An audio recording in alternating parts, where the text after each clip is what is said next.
पवित्र श्रीमद् भागवत गीता, पवित्र चारों वेद, पवित्र कुरान शरीफ, पवित्र बाइबल, पवित्र गुरु ग्रंथ साहिब, पवित्र कबीर साहिब की वाणी में छुपे हुए गूढ़ रहस्य अर्थात तत्व को जानने के लिए कृपया अवश्य सुनिए जगत गुरु तत्वदर्शी संत रामपाल जी महाराज के मंगल प्रवचन। वो दयालु परमात्मा उस प्यारी आत्मा को बेई नदी पर मिले। वहां पर उनको सारी कहानी बताई कि तो आप राजा अमरीश थे, क्योंकि पहले श्री नानक जी एक निरंकार को ही, इस ब्रह्म को ही सुनी सुनाई बातों से मान रहे थे। क्योंकि एक ब्रजलाल नाम के पांडा पंडित जी उन्हें गीता पढ़ाया करता था, और ये पांडव ने हमें ये शिक्षा दे रखी है निराकार है, श्री कृष्ण सर्वेश्वर है, महेश्वर है, भगवान निराकार है। तो इस दृष्टिकोण से वो निराकार को भक्ति पर आरूढ़ थे। तो परमात्मा ने कहा ये निराकार बहुते दिन चीना है, आपने जब से हमसे बिछड़े भाई, परमात्मा कहते हैं श्री नानक जी को कि जब से हमसे बिछड़े भाई 60,000 वर्ष जन्म तो पाई। ये ऐसे ऐसे अम्बरीश राजा जनक जैसी पुण्यात्मा रूप में भी तेरे 60,000 जन्म हो चुके हैं, और 84 लाख योनिया की तो गिनती है कोई ना। तो फिर उनको अपने चरणों में लिया, सतलोक दिखाया, अपना गवाह तैयार कर गए परमात्मा के कबीर परमात्मा है। आदरणीय नानक साहिब जी ने गुरु ग्रंथ साहिब महला पहला प्रश्न नंबर 24 राग श्री में लिखा है कि फाई सूरत मुलुक की वेश ए ठगवाड़ा ठगी देश खरा सियाणा बहुता बारी धाक रूप रहा करतार। गुरु ग्रंथ साहिब प्रश्न नंबर 721 राग तिलंग महला पहला प्रथम लाइन में लिखा है, प्रथम पहली लाइन में पृष्ठ की एक अर्ज गुप्तम पेश तो दर कून करतार हक्का कबीर करीम तू बे अप्रवर विकार। हे निर्विकार कबीर परमात्मा रहम रहीम दयालु करीम दयालु तू सारी सृष्टि के रचनहार कुल मालिक कुन करतार हो तुम। अब यही बताना चाहते हैं परमात्मा, इंद्र कुबेर ईश की पदवी ब्रह्मा वरुण धर्मराया, विश्वनाथ के लोक कुंजा के फिर भी उल्टा आया। एक इंद्र कैसे बनता है?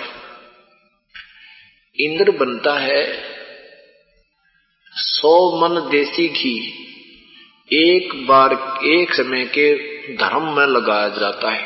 एक समय जो पुण्य किया जाए उसमें 100 मन देसी घी लगावे। 100 मन देसी घी में हवन भी होए, भंडारे भी होए।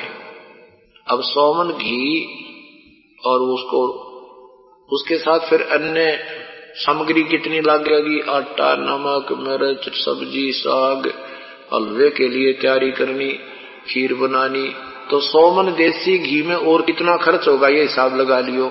और उसके कुछ टर्म एंड कंडीशन होती हैं उस यज्ञ की कि वो टर्म एंड कंडीशनों में खड़ा रहना चाहिए, वो फाउल नहीं होना चाहिए, उसे नियम भंग नहीं होने चाहिए। यदि नियम भंग हो गया ना फिर भी वो यज्ञ व्यर्थ हो जाएंगी सारी की सारी, फिर नए सिरे तो शुरू करनी होगी। अगर 99 यज्ञ में भी आप फाउल हो गए तो अभी नए सिरे तो फिर करनी होंगी 100। उन 100 यज्ञ करने के उपरांत अगर वो बीच में खंड नहीं हो पाती हैं तो पास हो जाता है, तो वो इंद्र की पदवी प्राप्त करता है। और उस वर्तमान में जो इंद्र होता है, जो उसकी यज्ञ को खंडित नहीं कर पाता, उसको पद से हटा दिया जाता है और नया इंद्र रख दिया जाता है। अब उस इंद्र को एक चिंता और बनी रहती है, जो वर्तमान में इंद्र होता, स्वर्ग का राजा होता इंद्र, उसको एक चिंता साथ बनी रहती है कि उसके शासन काल में कोई भी ऐसा पुण्य या तप ना कर लेवे जिससे इंद्र का शासन उसे छिना जा। इसलिए उसने उसको खंड भी कराना होता। कोई तप करता है, तप से भी राज्य प्राप्त होता है, और ऐसे यज्ञ करने से भी राज्य प्राप्त होता है। इंद्र को ये चिंता लगी रहती है, इसलिए वो अपने हलकारे छोड़कर रखता है। किसी भी कारण से हुक एंड क्रुक मेथड तय वो उसकी यज्ञ को खंडित ही करके छोड़ता है। एक मार्कंडे नाम का ऋषि बंगाल की खाड़ी में साधना कर रहा था, ओम नाम के जाप को वेदों अनुसार साधना कर रहा था। इंद्र को किसी ने बता दिया कि एक मार्कंडे नाम के ऋषि बहुत दिनों से साधना तप कर रहे हैं, आपकी गद्दी को खतरा हो सकता है। इंद्र ने एक उर्वशी भेज दी उसके तप को खंड करने के लिए। उर्वशी को उन्होंने एक सिद्धि दे दी। उस सिद्धि से आसपास का वातावरण इतना सुंदर बना दिया, महक छोड़ दी हवा में, एक बसंत जैसा ऋतु बना दिया। बड़ा मीठी मीठी आवाजें वहां से बाजे बुजे अपने आप बजने लगे, ऐसा आनंद, ऐसा माहौल बना दिया। और स्वयं उस ऋषि के सामने डांस करने लगी थोड़ी सी दूरी पर। अब वो मार्कंडेय ऋषि ने कोई गतिविधि नहीं की। अंत में उस लड़की निवस्त्र होगी बिल्कुल। तब मार्कंडेय ऋषि ने कहा, हे बेटी, हे माई, हे बहन, क्या काम आई तू? क्या कर रहे हो यहाँ? क्या किस लिए आई बहन? उर्वशी शर्मिंदा होकर कपड़े पहनती हुई कहने लगी, है मार्कंडेय गोसाई, ना जाने आपकी समाधि कहाँ थी। यहाँ के बनखंड के जितने तपस्वी थे वो तो मुझे देखते ही उनके मन गंदे हो गए। आप ना जाने कहाँ आपका ध्यान था। मार्कंडेय ऋषि ने कहा कि जहाँ मेरी समाधि गई हुई थी, मैं ब्रह्मलोक में ध्यान लगा रहा था, वहां के डांस देख रहा था। ये समाधि वैसे नहीं लगती, ऊपर कोई और कलाबाजी देखने में मन लगा रहता है, इसलिए ये एक जगह पे क्या रहता है शरीर। ये तो एक सेकंड भी ना टिकन दे जीवन है, ऐसा गंदा मन है।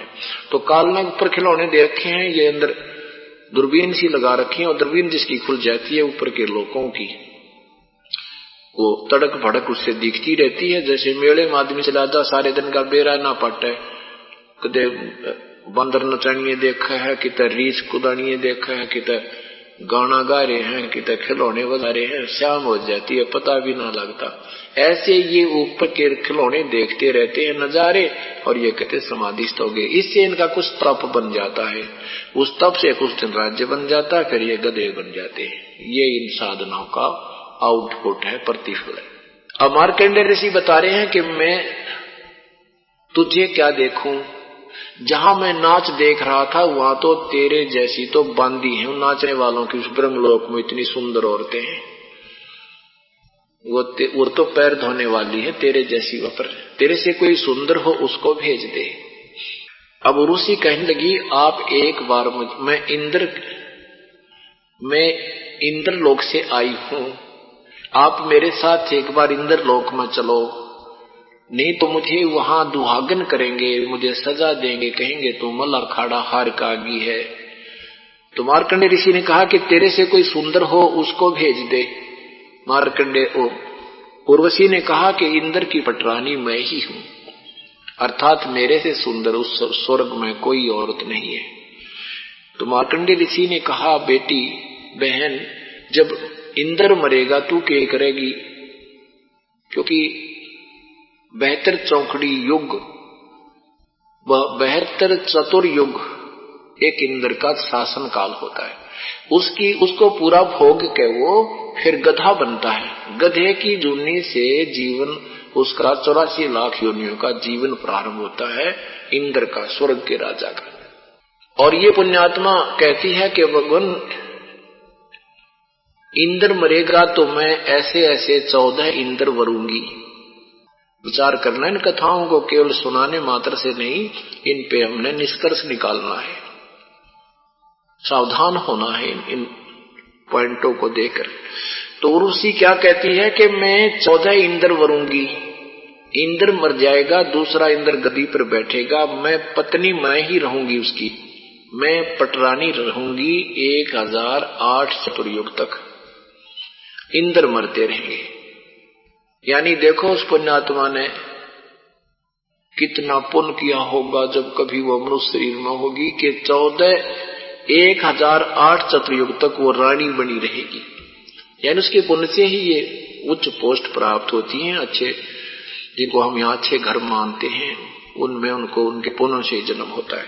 तो उस पुण्यात्मा ने सतमार्ग न मिलने से तन मन धन ला करके कितनी पूजा साधना की, काल लेवल की, ब्रह्म लेवल की, तो उसकी इतनी लंबी उम्र होगी कि वो 14 इंद्र के लेवल साथ साथ वो पटरानी बनी रहेगी, वो पोस्ट उसकी कायम रहेगी, बनी रहेगी। मार्कंडेय ऋषि ने कहा, ये 14 भी मरेंगे फिर तू क्या करेगी? क्योंकि तो मृत्यु तो एक दिन है ही तुम्हारी यहाँ पर। उर्वशी ने कहा, जितने इंद्र मैं भोगूंगी वो तो गधे बनेंगे, और मैं गधी बनूंगी। हे भगवान, इनको पता होता है पर इनके परिणाम का भी ज्ञान है इनको, पर यो लालच छूटता कोई ना। ये तो सतगुरु बिना, पूर्ण परमात्मा के बिना यो विष छूट नहीं सकता। यहाँ कोई छोटा सा सरपंच बढ़ जाए उससे बिना छूटा, चाहे कितना समझा ले, और वो इंद्र का राज। ये तो सतगुरु काटेंगे इस बीमारी ने, परमात्मा काट सके इस रोग ने, तब ये जीव यहाँ से हिलेगा। नहीं तो काल ने तो जैसे मक्खी लाड़े पर बैठ कर मर जाया कर, उसके ऊपर चपक के हमने चपका रखे, हमारे बस का कोई नहीं ऐसे कोई निकाल सके।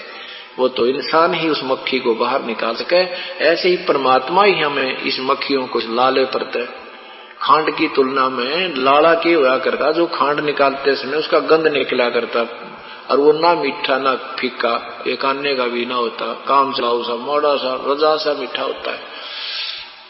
तो सतलों की तुलना में ये लाड़ा समझो 21 ब्रह्मांड यहाँ का राज, इंद्र का राज, ब्रह्मा विष्णु महेश का राज्य। तो क्या बताते हैं कि उनको पता है कि इंद्र मरेगा, वो गधा बनेगा और मैं गधी बनूंगी। तो मार्कंडे कहने लगे, ऋषि जी, मार्कंडे गुसाई ने कहा, बेटी फिर मुझे ऐसे गंदे लोक में क्यों ले जाती जिसके राजा रानी गधी बने? और तू नौका मैं अपनी इज्जत रखने खातर ले जाऊं थी, तेरी इज्जत का निकम्मी अब भी तो 14 खत्म करेगी। आज भी गधी और फिर मेरे पास से तू आप स्वीकार कर रही है कि मैं गधी बनूंगी, ये मेरे पति गधे बनेंगे। अब इतनी वार्ता हो रही थी, इतने में इंद्र आ गया। इंद्र ने कहा, हे बंद निवाज, इंद्र का राज स्वीकार करो, तुम जीते मैं हारा, हम हार गए तुम जीत गए, इंद्र की गद्दी ले लो। मार्कंडे ऋषि बोला, अरे अरे इंद्र तू क्या कह रहा है, तेरी इंद्र की गद्दी हमारे काम की को ना। इंद्र दा राज कागदा बिष्टा ना भोगा इंद्राणी नू, जैसे सुख दे पास खुरंबा आई जाका ध्यान लग्या निर्वाणी नू। मार्कंडे ऋषि जी कहने लगे, क्योंकि जिसने जिस भी साधना का जिस लेवल का ज्ञान उसको फाइनल मान बैठा है। मार्कंडे ऋषि ने ब्रह्मलोक को सुप्रीम मान रखा था कि उसमें हजारों युगों तक, हजारों युगों तक, कई हजार युगों तक भी वहां भक्ति के कारण स्वर्ग लोक में रह जाते हैं। तो उसको इतना पता था कि ये जो पूजा करते हैं ये तो जल्दी मर मिट जाते हैं, लेकिन वहां ब्रह्मलोक वाले जल्दी से नहीं मरते, उसमें कई हजार युगों तक भी उनका जन्म व भक्ति कमाई के आधार पर महास्वर्ग बोलते हैं, उसको महास्वर्ग में उनको ठाठ लेते हैं। तो मार्कंडे जी ने यही ज्ञान था कि ब्रह्मलोक बहुत अच्छा है, इससे ऊपर कोई लोक कोई ना। इसलिए मार्कंडे ऋषि इंद्र को समझाता है कि इंद्र छोड़ दे इस बीमारी ने, तू गधा बनेगा, ये थोड़े से दिन के चोचले हैं तेरे, आजा तुझे ब्रह्मलोक का नाम बता दूं, ब्रह्मलोक की साधना कर ले, इसने छोड़ दे। अब पुण्यात्मा यही बीमारी अपने यहाँ लग रही है। अब कोई छोटी सी पोस्ट किसी ने मिल जाए, या कोई चेयरमैन नहीं मिल जावे, या कोई वैसे समय पर टूक ठीक मिल रहे हैं, गुट्टी लाने सामने शराब मिल रही है, उसको कोई समझाने की चेष्टा करे, वो पुण्यात्मा है, ज्ञान भी सुन लेगा आपका। अन्यों कहेगा भाई बात तो सही है, अब फिर आप कहोगे चलो नाम ले लो, ने कहा फिर देखूंगा। फिर क्या देखेगा बता? वह फिर वह गुटी ना देखने देती, उन्होंने सोचा गुटी भी छोड़नी पड़ेगी, बीड़ी भी छोड़नी पड़ेगी, और नाचना नूचना भी छोड़ना पड़ेगा। बता रखे नाचे इस गंदे लोक में। कई बहन कहती हैं कि ब्याह शादी में भी कोई ना नाचे। कमाल की बात है, जब एक फाउल पॉइंट है, जब डांस करना ही नहीं हमने इस लोक में, मतलब एक आदेश तो गुरुदेव का मान ले, और फिर इसको ज्ञान आधार से हटा यहाँ तक हृदय जब बात बनेगी। जैसे आप पीछे एक दिन पेपर में आ रही थी, एक बस पूरी की पूरी बारात की जा रही थी, शादी में नाच रहे थे, भीतरे शराब भी पी रहे थे, और उस बस में भी नाचते जा रहे थे, अंदर अंदर डांस कर रहे थे। वैसी उस नहर में गिर गई, वो दुल्हा दुल्हन और सारी की सारी वह सेना, वह बारात भी मर गई डूब के। पीछे एक आई थी, कार मार रहे थे दुल्हा दुल्हन, 6 आदमी इकट्ठे मर गए। वह नाच रहे थे, घूटी ला रहे थे, 1 मिनट में नाश हो गया। तो श्री नानक साहब जी के पास भक्त आत्मा आते थे, वो पूछा करते थे, प्रभु आप कभी खुश नजर नहीं आते, आप तो हमेशा मायूस से रहते हो, आप खुश क्यों नहीं होते? नानक साहब जी कहते हैं, ना जाने काल की कर डारे किस भी ढल जा पासावे, और जिनाते सरते मौत खुड़क भी उन्होंने केड़ा हंसावे। कि इसे गंदे लोक में क्या फांसी हो, खुशी मनाऊं भाई, एक सेकंड में ना जाने के बिजली गिर जा, या क्या पर नाचो हो, और किस उद्देश्य को लेकर तुम जीवित हो। फिर उनसे पूछते थे, आप कभी प्रसन्न नहीं होते? प्रसन्न होता हूं कि जो मेरे विचारों के भक्त, मेरे सेवक हैं, जो मेरे पास आते हैं, उनको देखकर मैं गदगद हो जाता हूं। जब वो जाते हैं तो मुझे मायूसी छा जाती है कि ये भयंकर लोक में जा रहे हैं, वहां उन नली दूतों के पास जा रहे हैं, कई काल के 2-3 मेरी प्यारी आत्माओं को गुमराह ना कर दे। जब ये ज्यों के त्यों वापस आते हैं तो मुझे फिर खुशी होती है कि काल का विष इनको चढ़ा नहीं। साध मिले साड़ी सादी होंदी विछड़ जा दिलगीरी वे, अख दे नानक सुनो जहाना मुश्किल हाल फकीरी वे। कहते हैं ये मुश्किल हाल इसलिए हो गया क्योंकि विरोधी ज्यादा हैं, इसलिए ये फकीरी यानी इनको साधु लाइन पर लगाना मुश्किल हो गया है। मैं एक मार्गदर्शन करने वाला और ये लाखों और करोड़ों गुमराह करने वाले, इसलिए मुझे ये जब जाते हैं, जब तो मैं मायूस हो जाता हूं, फिर ये दोबारा उभर कर आते हैं, तो ये संत, ये साधु, ये भक्त मेरी आत्मा आती है। साध मिले साड़ी सादी होंदी विछड़ जा दिलगीरी वे, अख दे नानक सुनो जिहाना मुश्किल हाल फकीरी वे। तो इस प्रकार इस दृष्टिकोण से हमने डांस नहीं करना किसी प्रकार का भी, साधु होकर के साधुता से रहना है और परमात्मा के चरणों में चलेंगे, वहां फिर खूब डांस कराया करेंगे, जहां कदे ना वरना होगा, सदा ठाठ रहेंगे। इस क्रिया से हम सीधे सतलोक जाएंगे, इसमें नो डाउट। ये तो मन में नहीं लाना कि कहीं हम पार ना हो, बस नियम से बाहर मत जाना, मर्यादा मत तोड़ देना। परमात्मा कहते हैं, जब लग हंसा हमरी आना, काल लगे ना तेरा बाना। बान माने तीर, तो जो कर्म दंड का तीर ठोकता है, जब तक मेरी आन कान में, मेरी मर्यादा में मेरा पुजारी रहेगा, कबीर साहब कहते हैं, काल तेरा तीर लग नहीं सकता। तो इस प्रकार मार्कंडे अब किसी को कहे ना कि आजा तुम नाम तो ले लो आप, बोला फिर देखोगे, फिर देखेंगे, फिर ये देखेंगे बता, फिर तो गधा बने पाछे कुम्हार देखेगा, 2.5 मन का बोरा कमर पर लागेगा लठ, फिर क्या देखना। देखना तब है छोड़ बुराई ले, भगवान का नाम अपने बच्चों को भी लाइन पर ला, आप भी भक्ति करो, अब देखने से बात बनेगी। ऐसे ही इंद्र से जब मार्कंडे ऋषि ने कहा कि इंद्र छोड़, इस बीमारी ने इन चोचले छोड़ दे, तो घूटी छूटी लाने, ये नाच गाने तेरे 2 दिन के हैं, और चलो ब्रह्मलोक का मार्ग बताता हूँ, उपदेश दे दूंगा तुझे। न्यू बोला, हे बंद नवाज, फिर देखूंगा, अब तो मौज करने जो मैंने, फिर कभी बोलो। मार्कंडे ऋषि बोला, भाई ठीक है तेरी मर्जी, फिर के देखेगा जब गधा बन जाएगा, युवराज खत्म हुआ तू गधा बना, फिर क्या देखेगा। तो ऐसे ही परमात्मा कहते हैं कि इंद्र कुबेर ईश की पदवी, इंद्र भी बन गया, ये ब्रह्मा विष्णु महेश जैसे भगवान भी तुम बन चुके हो। और विष्णु नाथ के जैसे परसों आपको रामानंद जी, स्वामी रामानंद जी के विषय में ज्ञान गोष्ठी प्रभु की और रामानंद जी की हुई थी। उसमें रामानंद जी कहते हैं कि मैं तो विष्णु लोक में जाऊंगा, वहां पर दूधों की नदी बहती है, तो वहां मनुष्यों के जैसे तिल होते हैं ना, मुंह पर ठोडी ठाडी में बच्चों का हो जाते हैं, कहते हैं वहां तो वो लगे होते हैं, रतन लगे ऐसे स्थान पर, इतने सुंदर शरीर मिलेगा वहां पर, वहां नाचने और गाने और खूब ठाठ करूंगा, भगवान के दर्शन कराया करूंगा। परमात्मा ने कहा कबीर साहब ने कि स्वामी जी कितने दिन रहोगे उस विष्णु जी के लोक में। विद्वान पुरुष थे, समझते थे, इतना तो ज्ञान था कि बेटा के बच्चा, वो तो जितनी मेरी कमाई होगी इतने ही रह पाऊंगा, फिर कहाँ जाओगे, अब ना जाने कहाँ जाना होगा, फिर ये के भक्ति, ये काय की साधना। कहते इसीलिए परमात्मा कहते हैं, इंद्र कुबेर ईश की पदवी, ब्रह्मा वरुण राया, विष्णुनाथ के पुर को जाकर फिर भी उल्टा आया। फिर क्या बताते, असंग जन्म तन मरता होगे, जीवित क्यों ना मरे रे, 12 मध्य महल मठ बोरे, बहुर न दे धरे रे। असंग जन्म तन जन्मते और मरत्या होगे, एक बार जीवित मर ले, जीवित मरना है, बुराई त्याग देना, लोक लाज नहीं करना। जैसे ब्याह होता है, ऐसी बूढ़ी बीमारी है, बेतु की रिवाज चला रखी, ऐसा बढ़िया कुर्ता पैर का जा बुढ़ा नो के थप्पा लावांगे, वैसा बूढ़ा कर दे उस कुर्ते ने आगे थे फिर पाछे थे भी आगे भी ला दिया एक पाछे ने, ऐसा बूढ़ा जुलूस कर दिया करते। अब नहीं करना हमने ये गलतियां।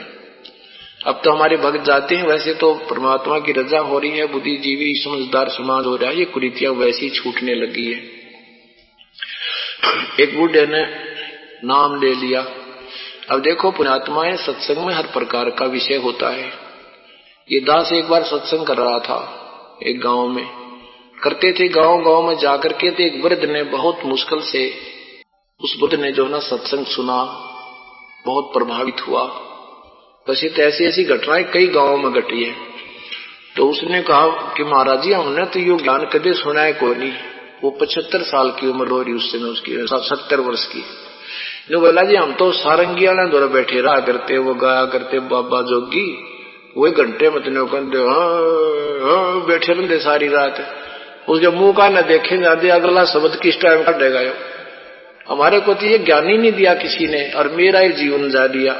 हे भगवान ये के बने, मैं नो रो सो, अब मैं तो मेरी गेल के बनेगी। फिर हमने समझा कि आपका कुछ नहीं बिगड़ा है, बुराई छोड़ दे, हुक्का नहीं पीना है। उसको समझा कि जैसे वो बहुत रो रहा था, बहुत बुरी तरह आत्मा से रो रहा था कि मेरी गेल बनेगा कि मतलब सारा जीवन खो दिया, इस बिना तो बात बननी नहीं थी। ये तो भक्ति मार्ग पहले ही मिलता तो अच्छा रहता। दास ने कहा कि कोई दिक्कत नहीं है, जैसे कुएं में बाल्टी गिरती हो और वह रस्सी लटकती जा रही है उसकी, और वो रह जाती, एक फुटकी भी रह रही हो गिरते, और वो हाथ में आ गई, वो पकड़ ली गई तो कुछ भी नहीं गया, ना बाल्टी गई ना रस्सा गया, और पानी भी आ गया। अब ये जो जा रही है आपकी उम्र, इस शेष पूछड़ी न पकड़ ले, नाम ले ले, बुराई छोड़ दे सारी। ने बोला जी सचमुच मैं तुझे, या तो मुक्ति इस जन्म में कोई दिक्कत नहीं, परमात्मा आपकी उम्र भी बढ़ा सकता है, इसके हाथ में सारी लीलाएं हैं, आपकी लगन जिसी देखेगा। यानी जब मनुष्य जीवन में घाटा कोई ना, नाम ले दिया अपना लग गया भक्ति में, बेड़ा पार करवा। तो ऐसे भक्तजन जो बुजुर्ग लोग फिर नाम ले लेते हैं, सब बुराई तो छोड़ देते हैं। तो वो ब्याह में चला गया, तो दूसरे ब्याह था उसके भतीजे का के बेटे का, जो बोला भाई ताऊ का थापा लुआवांगे। उन्हें कह दिया जा उसका ला दो थापा। वो बोला भाई राजा तेरा थापा लावांगे, बोला मैं ना लुआऊं भाई थापा, कति भूल के भी खबरदार जब मेरा थापा लाया तो मैं नाम ले रहा हूं। और किसका बता दे किसका लाऊं, बोला नो बिना बताऊं किसका ला दो, मेरा नाम टूट जाए। ने बोला ऐसी गलती हम ना करें, ऐसे पागल कौन रह रही। तो पुण्यात्मा हमने ये सारी प्रीतियां भी छोड़नी होगी। हमने किसी को सहयोग भी नहीं देना है कि तू न्यू कर, न्यू ना तो न्यू कर ले। ये बुढ़िया है ना, न्यू कह जी मैं तो ना पूजूंगी देवी देवता ने, बालक करें जाएंगे, माँ बालक तुमने न्यू भी ना कहना थरी आठे माँ की खीर बना दे, फिर भी नाम टूट जाएगा। तो इस तरह हमने कोई बुराई करनी भी नहीं और नहीं मानते, कोशिश तो करो उनको समझाने की, और नहीं माने तो उनको अपने मुख से ये भी नहीं कहना है कि थारी आज दुआ से आगे खीर रांध लो, खीर बना लो, नहीं। अब बन जाए तो सब तो पहले खा ले, कोई दिक्कत नहीं, उसमें कोई दिक्कत नहीं। उनके देवता भी तो पहले खावे, जब ना माने मना दे अच्छी बात है, फिर अपनी पूर्णमासी या खीर हलवे रोज खाते ही हैं। तो क्या बताते हैं परमात्मा, इसको जीवित मरण कहते हैं। लोक लाज नहीं करे, लोक लाज ने पड़क दे ठाके एक तरफ, क्योंकि वो तो बनावटी खेल खिलौने हैं। और फिर एक ऐसी रिवाज बनेगी, ये भगवान ये परमात्मा, बस के वर्णन करूं, ऐसे ब्याह होते हैं हमारे बच्चों के, जो पता भी नहीं लगता यू ब्याह होया है कि जैसे सत्संग सा करे। आगे जाते हैं वहां वाणी भगवान की चलती पाती है, जैसे घर घर में कैसेट चल रही हैं, आरती जाकर इकट्ठी करें, देर हो जाता है। असुर ने कन्नर रमैणी से फेरे करवाते हैं, भगवान की वाणी से बच्चों का संयोग जुड़ता है उस परम परमात्मा की अमृत वाणी से, तो वो बच्चे सदा सुखी रहेंगे, उनके संस्कार उत्तम बन जाते हैं। तो कहते असंग जन्म तन मरत्या होगे, जीवित क्यों न मरे रे, द्वादश मदमैल मठ बरोरे, बहुर न दे धरे रे। द्वादश हमने अभी तक 10वां द्वार सुना था। 10वां द्वार ये घाटा जोड़ रहे थे, ये मतलब बेड की लात और गोड्डे नीचे नीचे, इनका अभी तक ज्ञान ब्रह्म से भी, ब्रह्म का भी ज्ञान ही था इन ऋषि और महर्षियों ने विद्वानों को। 10वें द्वार के बाद फिर 11वां द्वार जो है वो काल के लोक से निकलकर परब्रह्म के लोक में प्रवेश करता है। और 12वां द्वार है जो 7 संघ ब्रह्मांड करके काल के परब्रह्म के फिर सतलोक में जो प्रवेश करता है वो 12वां द्वार है। तो वहां एक बहुत लंबा चौड़ा क्षेत्र है, बहुत लंबा चौड़ा, उसको भंवर गुफा कहते हैं। कहते हैं 12 मध्य मैल मठ बोरे बोर न दे धरे रे। 12 माने 12वां। उस 12वें द्वार में जाकर के तेरा वहां स्थायी स्थान प्रारंभ होता है। फिर कहते हैं 2 जग भीष्ट सभी रे देखे राजपाट के रसिया, ये 3 लोक से तरपत को ना ये मन भोगी खसिया। इस मन को अगर कोई 3 लोक का राज्य भी दे देवे, जैसे कोई एमएलए बन गया, एमएलए बनते नो सोचा मंत्री बनो जब जी साहब है, मंत्री भी बन जाता है तो नो सोचा जब मुख्यमंत्री का सूत बैठे भाई जब जीवन सफल हो। मुख्यमंत्री भी बन जाता है तो नो तगड़मबाजी लगावे कभी प्रधानमंत्री का और एक बात बन जा बस जी सा जा। और प्रधानमंत्री बनने के बाद इन्होंने सोचा है बस पता ना के कर दूं। परमात्मा कहते हैं जय इस मन को 3 लोक का राज भी दे देना, 3 लोक एक लेता ही दे दे एक आदमी ने, फिर भी पेटा नहीं करे। इन्होंने सोचा एक और भी बताऊं फिर मंडून भी काबू कर लूं। तो यहाँ हमारी आदत खराब है, एक कोठी बना ली, सोचे एक और बना लूं, वह भी बना दी नो कि एक और बना लूं। और वह बनाते बनाते टिकट कट जा, कुत्ता बन के उसकी छाव में बिना बैठने पावे, बाल डले मारेंगे बालक भी, क्यों खाज लग गएगी। बिना कर्म अच्छे कर्म नहीं कर रखे कुत्ते भी खाज लग जाती है, खारिश हो जाती है। और उसने द्वार पर आवा क्योंकि वो ममता वहीं है उसकी, आसपास गली में जन्म उसी का होगा, वहीं पर ममता से फिर बालक मारेंगे शर्मन लट, अकड़ा खाज लाया गया तो भीतर। तो उस समय तो इसने ध्यान किया नहीं। ऐसे परमात्मा हम बताना चाहते हैं कि 2 जग भीष्ट सभी देखे राजपाट के रसिया, और 3 लोक से तरपत्र को ना ये मन भोगी खसिया। सतगुर मिले तो इच्छा मेटे पद मिल पदे समाना, चल हंसा उस लोक पठाऊं जो आदि अमर अस्थाना। कोई संत मिले तो यहाँ की सब बीमारी काटे, यहाँ की कोई आस्था नहीं छोड़े। सतगुर मिले तो इच्छा मेटे, और पद मिल पद समाना। पद के 2 अर्थ होते हैं।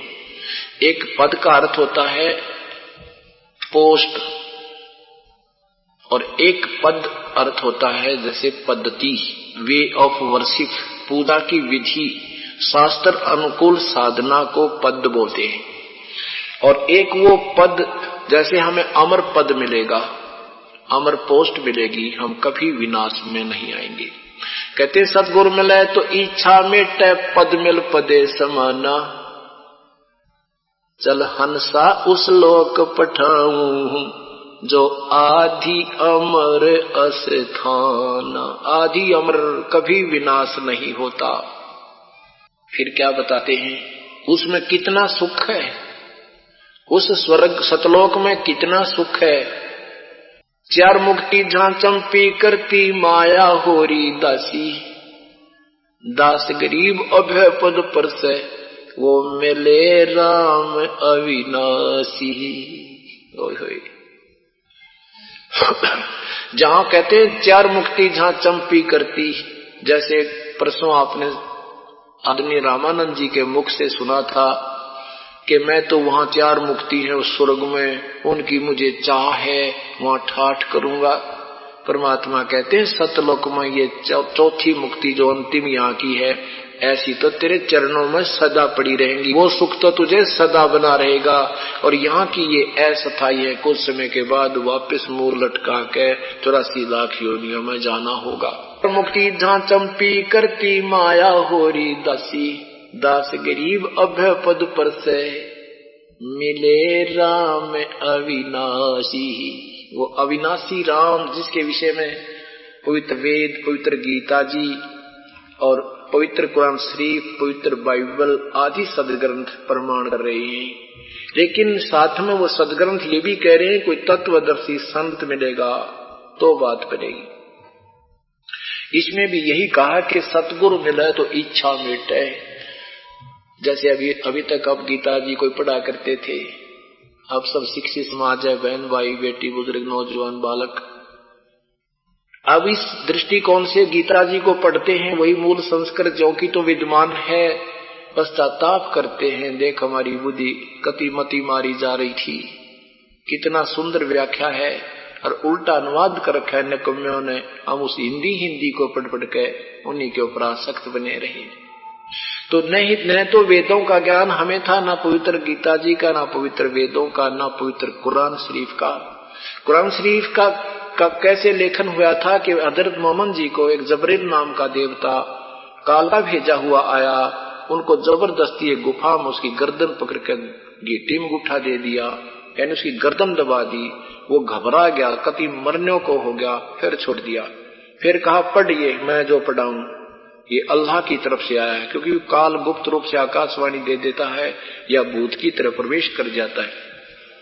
ये जो का तो लिखा हुआ उनके इतिहास में, जो दास बता रहा है उनकी जीवन हिस्ट्री में लिखा है साहब। तो ऐसे डरा के इस काल ने अपने लेवल का ज्ञान फिट कर लिया और साथ में अपना पीछा छुड़ा लिया कि वो कबीर नाम का परमात्मा है जिसको मारने में कोई समर्थ नहीं है। सूरत फुरकानी 25 नंबर, सूरत फुरकानी नंबर 25 आयत नंबर 52 से 59 में प्रमाण है कि वो कबीर नाम का अल्लाह है जिसको मारने में कोई समर्थ नहीं है। वो अपने अनुयायियों के पाप विनाश कर देता है, और वो वही परमात्मा जिसने 6 दिन में सृष्टि रची, 7वें दिन सतलोक में तख्त पर विश्राम किया। उसके विषय में किसी बाखबर से पूछ देखो, मैं नहीं जानता। ऐसे पवित्र बाइबल में लिखा है कि परमात्मा ने 6 दिन में सृष्टि रची, 7वें दिन तख्त पर चला गया और मनुष्य को अपना ही स्वरूप बनाया है। इससे सिद्ध है कि परमात्मा मनुष्य जैसा है, साकार है। तो क्या बताते हैं, गुरु बिन काहू न पाया ज्ञाना, जो थो था बुछड़े किसाना। गुरु बिन वेद पढ़े सो प्राणी, समझे न सार रहे अज्ञानी। अभी तक गुरु ही नहीं मिले थे अपने को, और वो जगत गुरु तत्वदर्शी परमात्मा पूर्ण ब्रह्म स्वयं आए थे। वो सभी लीला करने के लिए, भगवान की लीला भी उन्हीं में पूर्ण थी, संत की भूमिका भी उन्हीं में पूर्ण थी, ऋषि भी वही थे, जगत गुरु तत्वदर्शी संत की भूमिका भी वही थी, वही कर रहे थे, और दास की भूमिका भी उन जैसी नहीं हो सकती। आधीन्य भी वो उन जैसी नहीं हो सकती। हमने इतनी ही बनानी पड़ेगी, इतना ही निर्मल होना पड़ेगा, अपने प्रभु के पद चिन्हों पर चलेंगे तब हम कबीर पंथी कहलाएंगे। कबीर पंथी में कबीर के पद चिन्हों पर चलने वाले को उन्हीं का पंथी यानी मार्ग अनुयायी कहा जाता है। तो यहाँ बताते हैं, 4 मुक्ति जहाँ चंपी करती माया होरी दासी, दास गरीब अभय पद पर सब मिले राम अविनाशी। गीता जी में गीता बोलने वाला प्रभु कहता है, मेरे जन्म मृत्यु होते मैं अविनाशी नहीं हूं, क्षर पुरुष भी अविनाशी नहीं है, उत्तम पुरुष है तू अन्य परमात्मा इति उदारते।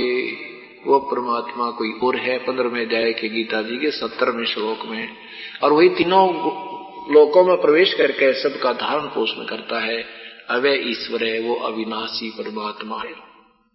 तो यहाँ परमात्मा कहते हैं यहाँ भी ठाठ रहेंगे तुम्हारे, और वहां ऐसे सुख मिलेंगे, और वो अविनाशी परमात्मा तुझे मिलेगा। एक समय की बात है,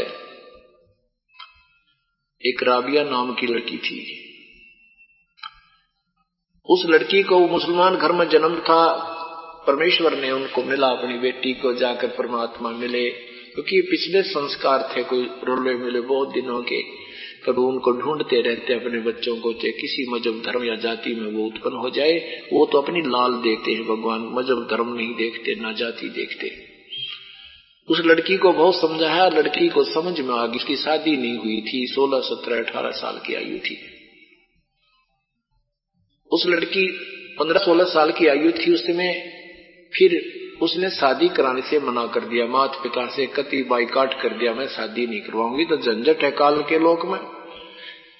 अब माता पिता रोते रहे। ऐसे उस लड़की ने काफी समय निकाल दिया, पर माता पिता ने बुरा हाल कर दिया कि तू शादी नहीं कराएगी तो हम मुंह नहीं दिखाएंगे संसार को, हम मृत्यु को प्राप्त हो जाएंगे, हम आत्महत्या करेंगे। ऐसे लड़की ने विवश होकर के शादी कराने की अनुमति दे दी। एक बहुत बड़ा अधिकारी, बहुत बड़ा अच्छा कोई ऑफिसर के उस लड़की का ब्याह हो गया। मुसलमानों में एक विशेषता है कि लड़की से की सहमति चाहिए विवाह करने के लिए। वो वहां पूछते हैं उनसे कि शादी आपको कबूल है, तो वो कह देगी लड़की कि हाँ मुझे मंजूर है, तो ब्याह होगा, नहीं तो नहीं होगा। तो लड़की ने वो निकाह कबूल किया था। लड़की ने सोचा था कि यहाँ तो ठीक है, मेरे माता पिता नहीं मान रहे, विवश कर रहे हैं मुझे, क्यों इनके सिर में दर्द बनी, अपने पति से कह दूंगी, अपनी सारी कथा सुना दूंगी, और कोई धार्मिक भगवान भक्त होगा तो मेरी सुन लेगा, नहीं तो फिर अपनी वहां सुसाइड कर लूंगी, ना मान्या था, बाकी मैं शादी बिल्कुल बच्चे उत्पन्न करूं नहीं। जब लड़की वहां पहुंच गई अपने ससुराल, तो उसके अपने पति से कहा कि मैं आपसे एक अर्ज करना चाहती हूं। उसके पति ने कहा, क्योंकि पहले भगवान से डरने वाले लोग ज्यादा होते थे, तभी तो ये धर्म बने न्यारे न्यारे। क्योंकि जब एक धर्म में धार्मिकता नहीं रहती थी उस ग्रुप में, तो कोई संत महात्मा आके उनसे न्यारे निर्मल आत्मा बनाया करता था, बुराइयां छुटवाते थे। मुसलमान धर्म में हुक्का, शराब, तंबाकू, मांस कति छूते नहीं थे, जहां से हजरत मोहम्मद जी ने ये पवित्र मार्ग चलाया था। इसलिए मुसलमान कहते मांस खावे, लूटा खसोटी करे, बुरा हाल, ये क्या के मुसलमान, तो मुसलमान नहीं है। इसी प्रकार हिंदू जो एक अलग से वर्ग बनाया गया था, वो बहुत पवित्र आत्मा होती थी, हुक्का, बीड़ी, शराब, मांस, तंबाकू छूते नहीं थे, झूठ नहीं बोलते थे, किसी की आत्मा नहीं दुखाते थे, भूखे रह जाते थे, तो सारे कुकर्म करे हिंदू किसे फिर वो। अब तो हम हिंदू हैं, हम ही मुसलमान हैं, ये पुण्यात्मा ईसाई हैं, यही आर्य हैं, और यही सब पुण्यात्मा है, यही विष्णोई है। क्योंकि जो पुण्य आत्मा है जिसमें वो सब गुण है, वही आत्मा धार्मिक होता है, अन्य धार्मिक नहीं होते, बेसिक फीत लगाई रखे। जैसे किसी का दादा परदादा वैद था, अरीब वो भी दूसरे उसके पोते पड़पोते छठी पीढ़ी वाले भी न हो गए, फलाना राम वैद, कृष्ण राम वैद, और जानते कोई ना पेट के दर्द की भाई किसे वैद, वो बेसिक फीत लगा रहे हैं, वो वैद नहीं है। ऐसे ही धार्मिक व्यक्ति वही है जो बुराई से दूर रहे, बुराई ना करे, वो धार्मिक है। उसने चाहे हिंदू कह लो, चाहे मुसलमान, ईसाई को, चाहे उसको कुछ भी कहो, वो धार्मिक व्यक्ति है। सिख कहो चाहे, जैसे जिसमें सिख धर्म प्रारंभ हुआ वो तो छूते भी नहीं थे, हुक्का, तंबाकू, मांस को। अरे सिख धर्म में देख लो कितनी बिजली गिर गई। एक किताब देखी मैंने पतली सी, उसमें लिख रखा है मांस खाना कोई बुरा नहीं है सिख समाज की, लेकिन जैसे मुसलमान हलाल करके खाते हैं ऐसे नहीं खाना, अपना झटका मार के खा लो, कोई पाप नहीं। ए तेरा गजब, ये अपनी कथा बनाए बैठे, क्या महापुरुषों ने सदग्रंथ में लिखा कि तो मांस खाने का, तो हमने उन सदग्रंथों के विपरीत सब क्रिया कर रहे, इसलिए हम धार्मिक नहीं रहे, हमने फिर बनना पड़ेगा। तो इस प्रकार उस लड़की ने, उसमें धार्मिक लोग होया करते थे। राबिया ने अपने पति से कहा कि मेरी कर्ज है आपसे, मैं बच्चे उत्पन्न नहीं करूंगी, और यदि आप मुझे विवश करोगे तो मैं आत्महत्या कर लूंगी। मैं भगवान की भक्ति करना चाहती हूँ, मुझे एक ऐसा ज्ञान मिला है, मैं भक्ति करना चाहती हूँ। अब उसके पति ने कहा, राबिया तेरे से हमने कोई विवश जबरदस्ती नहीं की थी, आपने निकाह कबूल किया था, आपने शादी स्वीकार की थी तो मैंने शादी की, आप मना कर देती, आप पर क्या दबाव था। लड़की ने बताया कि मैंने मना बहुत किया था, 4 वर्ष मैंने निकाल भी दिए थे, तभी मेरी उम्र ये इतनी हो गई है। मेरे माता पिता बहुत विवश थे, लोग लाज में आकर उन्होंने सुसाइड करने का पक्का इरादा कर लिया था, तो मैंने ये सोचा था चलो अपने पति को समझाऊंगी, वो धार्मिक व्यक्ति होगा तो मेरी बात मान लेगा, और नहीं तो मेरी अंतिम आप ये बात सुन लो, अगर आप नहीं मानोगे तो मैं आत्महत्या कर लूंगी, मैं जीऊंगी नहीं। अब उसने सोचा भाई, अपने विचार किया, भगवान से डरने वाला था। उसने कहा, राबिया जैसे आपकी इज्जत है आपके माता पिता की, ऐसे मेरे माता पिता की भी इज्जत है। यहाँ भी समाज ऐसा ही गहरा है, परंतु एक काम करेगी तू, मैं तुझे अलग से एक मकान दे दूंगा, अपनी भक्ति करना, मेरे पास बहुत मौज है, अल्लाह की दी हुई, कोई कमी नहीं किसी वस्तु की। एक काम करना, तू समाज की दृष्टि में तूने मेरी पत्नी रूप में रहना होगा और मेरी दृष्टि में तू मेरी बहन रूप में होगी। तुझे मैं हर सुविधा प्रदान करूंगा, तुझे नौकरानी दे दूंगा, लेकिन घर से बाहर नहीं आने दूंगा तुझे। अल्लाह का शुक्र किया, परमात्मा का शुक्र किया राबिया ने, बड़ी दया करी मालिक, कितना भाग्यवान आदमी मिल गया, ये तो एक बहुत ही सहयोगी होगा मेरे भक्ति में। कहने लगी, मैं कसम खाती हूं जैसे आप रखोगे मैं वैसे रहूंगी। उसने एक अलग से उसको मकान दे दिया, सेवक एक आदि सेविका छोड़ दी और स्वयं शादी दूसरी करवा ली। अब वो 55 साल की उम्र होगी जब राबिया की। उस नादान ने 4 वर्ष परमात्मा की भक्ति की और जब शादी वहां से होगी तो वहां उसने उसके माहौल में रंगी, जो वहां के लोग धार्मिक अपनी पूजाएं करते थे वही करने लगी। 4 वर्ष उसने कति निभा करके भक्ति की थी परम पिता के नाम की। बाकी फिर वो डले ढोंढ लगी जो अपने परंपरागत होते हैं, क्योंकि ये कुसंगत बहुत बूढ़ी होती है। जहाँ एक परंपरा पड़ी है और वहाँ 1000 आदमी एक सी साधना करते हैं तो फिर स्वतः उनको पसंद आती है, शायद ये ठीक है, मैं अकेली कदे गलत ना हो जाऊं, क्योंकि फिर भगवान का सतगुरु का संग उसको मिला नहीं, क्योंकि वो नाम रहित हो गई थी। 55 वर्ष की जब वो राबिया होगी, अपने पति से कहा, क्योंकि ये एक और बीमारी है इन मजहबों में कि जो मक्का में स्नान, मक्का के अंदर जो दर्शन नहीं करके आता, हज नहीं करके आता,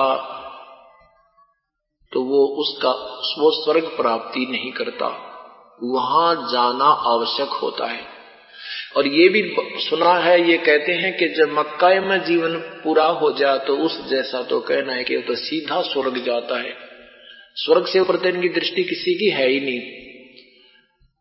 तो राबिया ने अपने पति से कहा कि मैं एक बार हज करने जाना चाहती हूँ, आपकी आज्ञा हो तो।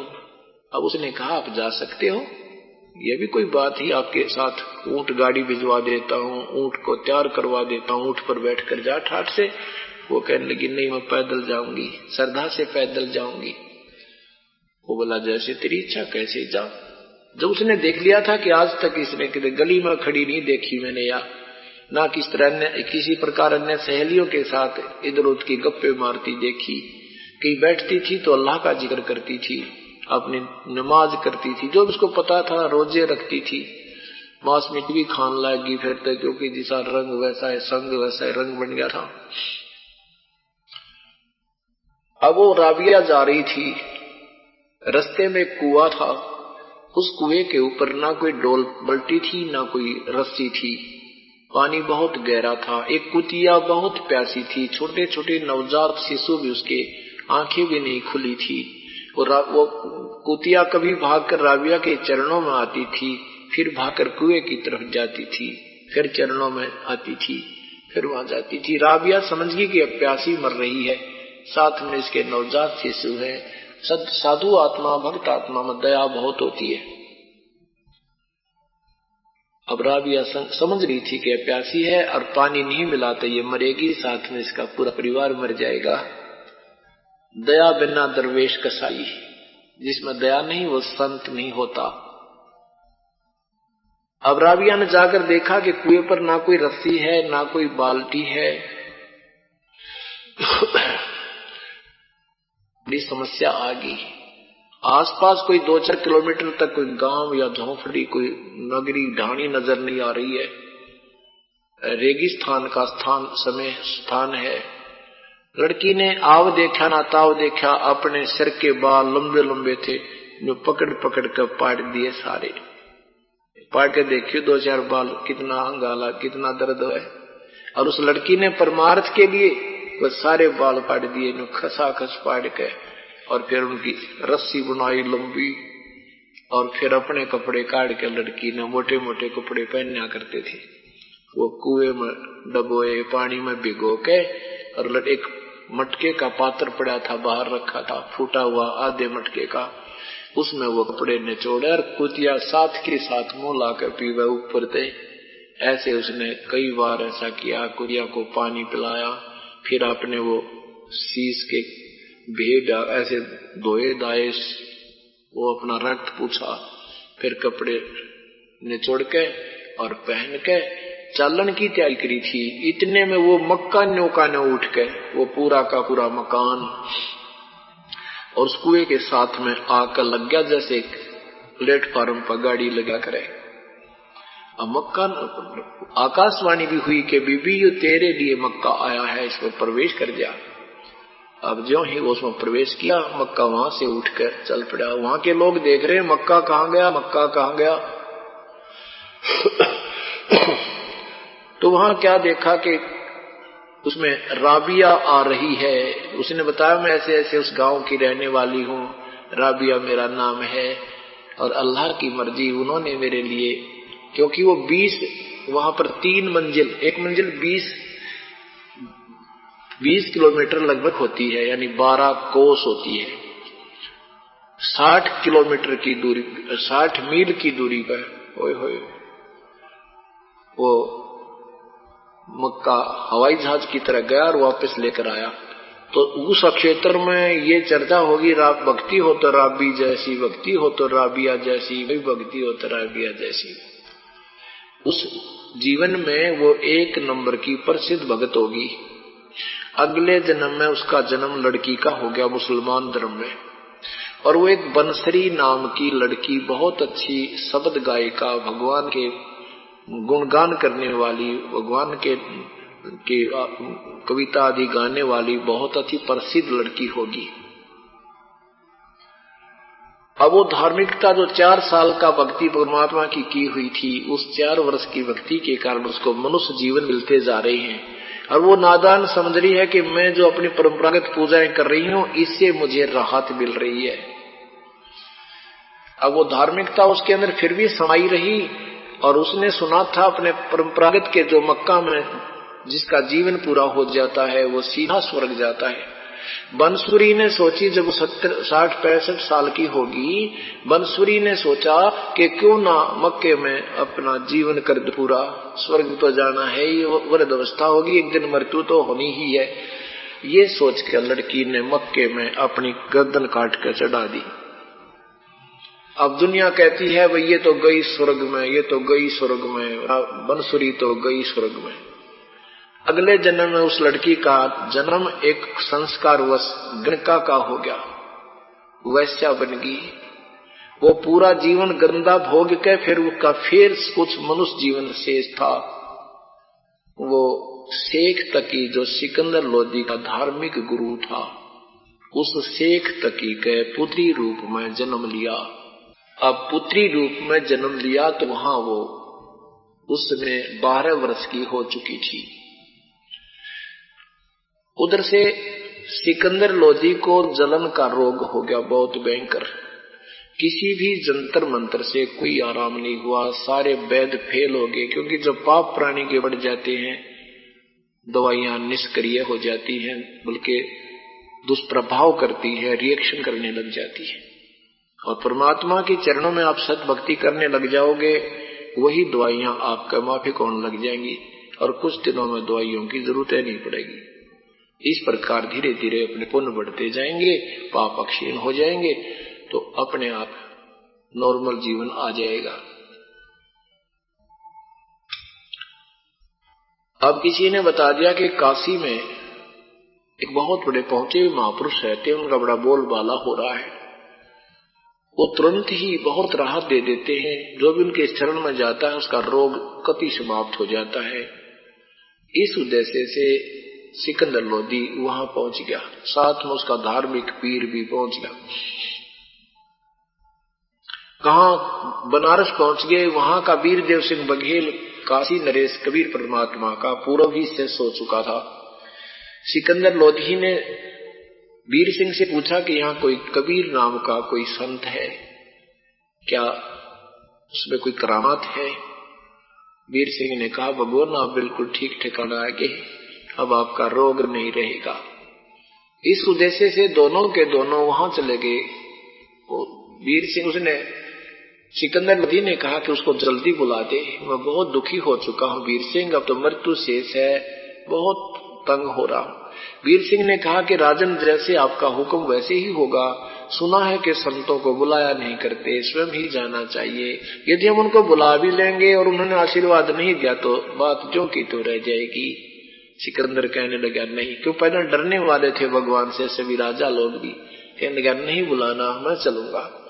परमात्मा शाम के समय अपने मुंह बोले गुरुदेव रामानंद जी के आश्रम में जाया करते थे, आरती करते थे शाम की, वहां भगत जनों उनके दर्शन करते थे, वचन सुनते थे, क्योंकि रामानंद जी ने कह दिया था कि आज के बाद मैं किसी का गुरु नहीं हूं, अब यही तुम्हारे गुरु है, इनको अपना गुरु रूप में मान के इनके साथ साधना करो। तो कुछ व्यक्ति उनकी स्वीकृति दे रहे थे, वहां आश्रम में रहा करते थे।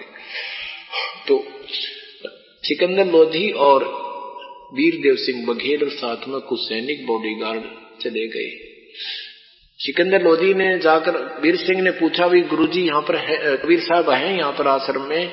सेवक ने बताया द्वार पे जो खड़ा था कि भाई नहीं है, अभी तो नहीं आए हैं, कितनी देर में आएंगे, कि उनकी मौज है, आना हो तो अभी आ जाए, और वैसे तो आरती के समय प्रतिदिन आते ही आते हैं, अभी घंटे आधे घंटे में अवश्य आएंगे। तो सिकंदर लोधी ने कहा कि आश्रम में विश्राम कर लेते हैं, तब तक महापुरुष आएंगे तब देख लेते हैं। तो सिकंदर वीर सिंह जी को पता था कि यहाँ का क्या नियम है, क्योंकि उपदेशी था उनका।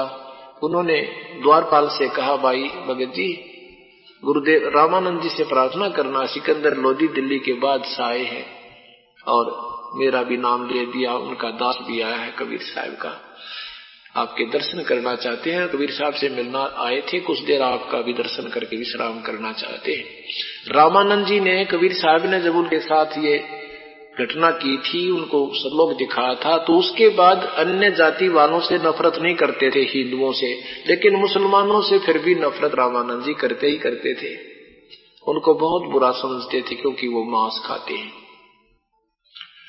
रामानंद जी ने सुना कि एक वो सिकंदर लोधी बादशाह मुसलमान आपके दर्शन करने के लिए आए हैं और आश्रम में रुकना चाहते हैं कुछ समय। उसने वहीं से गुस्से में आकर कह दिया कि उस काफिर को अंदर नहीं आने देना, इन मलेच्छों का मैं दर्शन नहीं करना चाहता, वो पापी लोग हैं जो मांस खाते हैं, उनका दर्शन भी अशुभ होता है, यहाँ आने की कोई आवश्यकता नहीं, कह दे उनको। सिकंदर लोधी सुने था नो की नो। अब वहां के उस सेवक ने बता दिया, जी स्वामी जी ने सिकंदर लोधी को तो मना कर दिया है अंदर आने से। सिकंदर लोधी ने तलवार निकाल ली, निकाल कर चल पड़ा। आगे कौन रोका उसने? साथ में सैनिक। अंदर जाकर रामानंद जी बैठे थे आसन पर और तलवार से गर्दन काट दी, 2 टुकड़े कर दिए। जब वो बुरा का वो कर दिया ना जुल्म, फिर ये मन भाग जाता है और आत्मा रोती है। दुष्कर्म करा के कराता है मन, आत्मा को रोने के लिए छोड़ देता है, तो रो ले ही बापड़े, ये तो हो गया जो होना था। तो सिकंदर लोधी रोने लग गया कि वीर सिंह मैंने जुल्म कर दिया, दिखाया था अपना पाप कटाने, पाप और बढ़ा दिया, मैं ऐसा पापी हो चुका हूं, करता हूं शुभ होता है अशुभ मेरे तय, अब मुझे भुगत कर मरना होगा। कबीर साहब मेरे को आशीर्वाद नहीं देंगे क्योंकि मैंने उनके गुरुदेव की हत्या कर दी। यूं कहकर वापस चल पड़े। इतने में परमात्मा सामने से आ रहे थे, कबीर साहब आगे। वो तो करना चाहते लीला, क्योंकि जब तक ये प्राणी अधीन नहीं होगा इतने प्रभु अपने पूरे गुण आपको नहीं देगा, ये नियम है। क्योंकि हमने टूटी से पानी भी लेना है तो नीचे हाथ ही करना होगा, अगर आकड़ में टूटी के ऊपर हाथ रखेंगे तो प्यासे रह जाएंगे। इसलिए परमात्मा ने सिकंदर लोधी को अधीन बनाना था, अपनी कृपा का पात्र बनाने के लिए। अन्यों बिना यू अधीन हो नहीं हो तो क्या किया, जब देखा उधर से तो अपना रोग और उधर से फिर ये रामानंद जी की हत्या इनके गुरुदेव की, और संत पहुंचा हुआ बताते ही से डरता कि कहीं मुझे शराप और ना दे दे। तो वीरदेव सिंह बघेल तो उनका शिष्ठा ही था, उस उन्होंने दंडवत प्रणाम करना ही था। न्यू का जमीन के ऊपर लेटकर समेत मुकुट के और दंडवत प्रणाम किया अपने पूज्य गुरुदेव को वीर देव सिंह ने। अब बिजली का वो सिकंदर लोधी भी डरा हुआ था, वो भी दंडवत प्रणाम किया अपने चरणों में कबीर परमात्मा के।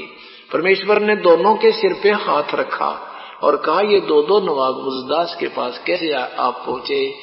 उठो राजन, ऐसा ना शर्मिंदा करो मुझे, मैं तो छोटा सा जीव हूँ, दास हूँ आपका, मुझे क्यों इतना वो अपमानित कर रहे हो मुझे प्रणाम करके। अब जो ही हाथ उन्होंने रखा, हाथ रखते ही सिकंदर लोधी का वो रोग थू मंत्र हो गया, कति स्वस्थ हो गए। बोलो बंदी छोड़ कबीर साहिब की जय। अब सिकंदर लोधी को दृढ़ विश्वास हो गया, सचमुच भगवान है, कोई दर्द आनी दुख नहीं। और चरण पकड़कर बहुत रोया, बहुत रोया। कहने लगा, प्रभु मुझ पापी को क्षमा कर दो। परमात्मा ने कहा, भाई कर दिया क्षमा। नहीं, मुझे क्षमा नहीं कर सकते प्रभु, आप मैंने ऐसा पाप कर दिया। परमात्मा ने कहा कि जो तूने जो कुछ भी कर दिया तेरा सारा माफ है, उठ राजन, कोई बात नहीं। तो वो खड़ा हुआ, खड़ा होकर कहता, प्रभु मैंने ऐसे ऐसे आया था आपके इंतजार के लिए, कुछ दिन आश्रम में शरण चाहिए थी कुछ समय के लिए, लेकिन स्वामी जी ने मुझे बड़ा अभद्र शब्द किए कहे, और मैं पापात्मा था ही, कुछ बीमारी के कारण चिड़चिड़ा स्वभाव हो चुका था, मैंने आपके गुरुदेव की हत्या कर दी गुस्से में आके, मुझे बख्श दो मालिक। परमात्मा बोले, कोई बात ना, वो तो आपके हाथ से उसका लिखा होगा तो ऐसा हो गया, नहीं तो नहीं होना था, आपका दोष नहीं। ये तो बहुत युगों के संस्कार ले मिले होते हैं। एक काम करना राजन, अब अंतिम संस्कार करा के जाना, ऐसा नहीं जाना चाहिए, तो ये पाप लग जाएगा, दुनिया थूकेगी आपको। यूं कहकर कबीर साहब तो अंदर की तरफ चल पड़े। आश्रम के पीछे पीछे सिकंदर लोधी और वीर देव सिंह बघेल दोनों आने लगे। अब बादशाह कहता है उस नरेश से कि वीर सिंह, ये तो भगवान में पड़ा है भाई, ये तो सचमुच परमात्मा है। देख मेरा कति इतना रोग भयंकर था, आज निशान भी कोई नहीं, मुझे याद भी नहीं मैं बीमार था, और देखो इनके गुरुदेव की मैंने हत्या कर दी, और इन्होंने मुझे क्रोध भी नहीं किया, नहीं तो लाल हो जाते मैं डर रहा था। वे सचमुच ये तो परमात्मा की संज्ञा में है, अल्लाह की जात है, अल्लाह का स्वरूप है। अब वीर सिंह सोच रहा मन में कि उधर ट्रेलर दिखाते रहते, ये बस देखिए तो क्या करेंगे, अब क्या क्या खेल दिखाएंगे, भगवान तो हैं ये। अंदर जब देखा तो रामानंद जी के दो हिस्से पड़े हैं, गर्दन कहीं है, सब कहीं है, कपड़ा डाल रखा है।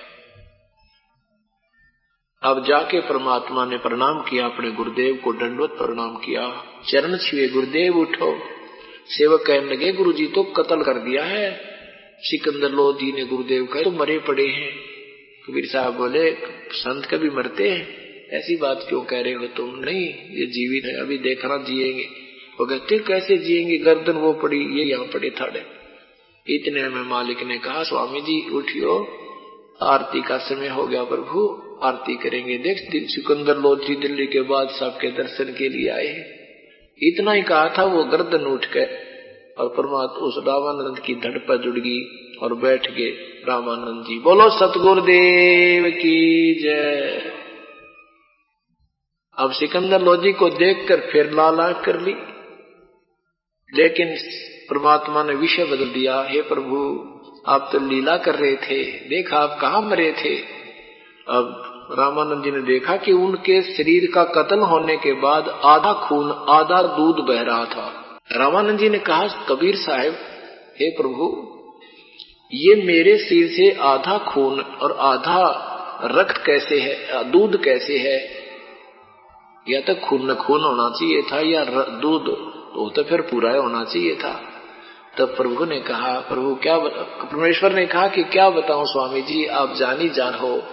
हे परमात्मा, आपने अन्य जाति वाले हिंदुओं से तो अब नफरत रही नहीं, उनको तो आप अपना भाई बहन मानते हो, और मुसलमानों से आप द्वेष करते हो, इसलिए आप में आधे भक्त हुए हो।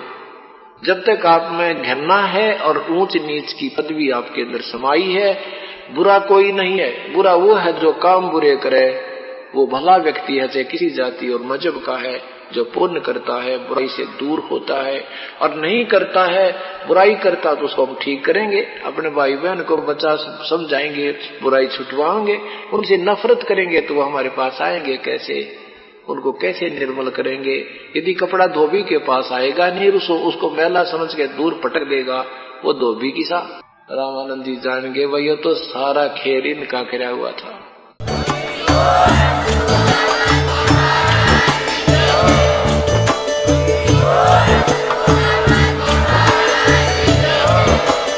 आप सुन रहे थे जगत गुरु तत्वदर्शी संत रामपाल जी महाराज जी के मंगल प्रवचन। अधिक जानकारी के लिए विजिट कीजिए हमारी वेबसाइट www.jagatgururampalji.org। संत रामपाल जी महाराज जी के शुभ आशीर्वाद से पूरे विश्व भर में 500 से भी ज्यादा नाम दीक्षा केंद्र हैं, जिन पर संत रामपाल जी महाराज जी द्वारा ऑनलाइन निशुल्क नाम दीक्षा दी जा रही है। अपने नजदीकी नाम दीक्षा केंद्र का पता करने के लिए संपर्क करें 8222880541।